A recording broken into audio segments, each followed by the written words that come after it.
ఏవో పర్సులు జేబులు అవి కొట్టి జాలిగా బ్రతికే నాకు ఈ గోతులు ఈ మద్దళ్ళు ఇవి ఎందుక డీటెయిల్స్ ముందు పారకు పని చెప్పు కానీ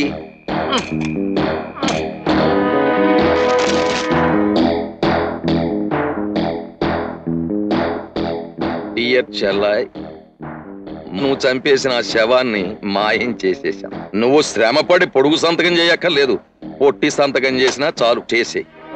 ఎందుకురా సంతకాలు? ఎందుక నీకు సంబంధించిన ఆస్తి యావత్తు నీ సమ్మతితో మాకు రాసిచ్చేసినట్టు రాసుకుందామని. మీరు కూడా మర్యాదగా సంతకాలు పెట్టే, లేకపోతే ఫోర్జరీ అని ఒక పద్ధతి ఉంది. నీ సంతకాలు మేమే పెట్టే. బీహార్ జైల్లో మా గురూజీ, రాజమండ్రి సెంట్రల్ జైల్లో నేను ట్రైనింగ్ అయి వచ్చాం. చూడు చెల్లాయ్, నువ్వు కటకటాల వెనక్కి వెళ్లకుండా ఉండాలి అంటే చూడు, నువ్వు ప్రతిదాన్ని డబ్బుతో కొంట అంటావు. ఇప్పుడు నీ ఆస్తి మా పేరు రాసేసి మా ఇద్దరిని కొనేసుకో, ఏ గొడవ ఉండదు.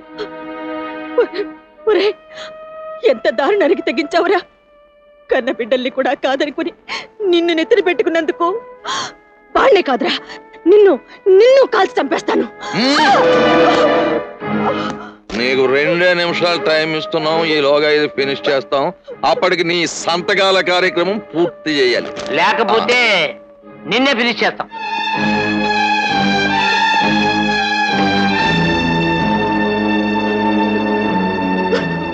నేను ఆగిపోతే నువ్వు మమ్మల్ని విడదీస్తావు, అది మాకు ఇష్టం లేదు, అందుకే మేమే వెళ్ళిపోతున్నాం. నీ ఆస్తి పాస్తులకి అదుపాజ్ఞలకి నా నమస్కారం.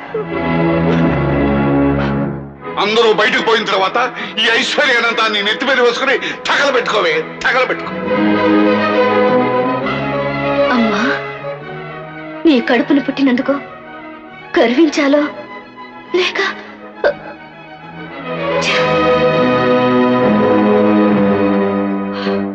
నా అనుకుని ప్రాణమిచ్చే మనుషులు నలుగురంటూ మనకుండాలి. ఆ నలుగురిని ఈ రోజు నేను సంపాదించుకున్నాను. కానీ నువ్వు